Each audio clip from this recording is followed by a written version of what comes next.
Xolodilnikda narsalarim paket-paket bo'lib tursa, rang-barang bo'lib tursa, yoqtirmayman, chunki juda ham yoyilgan, neakkuratni ko'rinadi va kerakli narsani ham ba'zan shoshganda topa olmay qolamiz. Bugun vaqtimni xolodilnik uborkasiga ajratdim.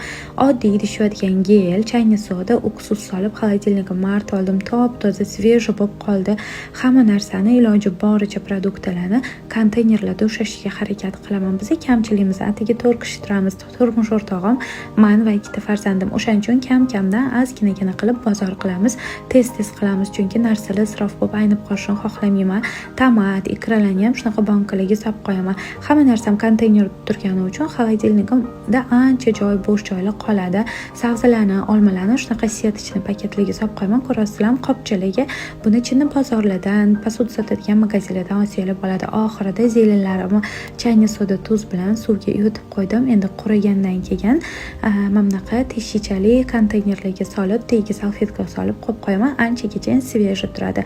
Ha, qizlar, men tuxumlarni faqat ishlatayotganimda yuvaman. Sizlarchi ko'pchilik ishlatishdan oldin yuvib taxlab qo'yishar ekan.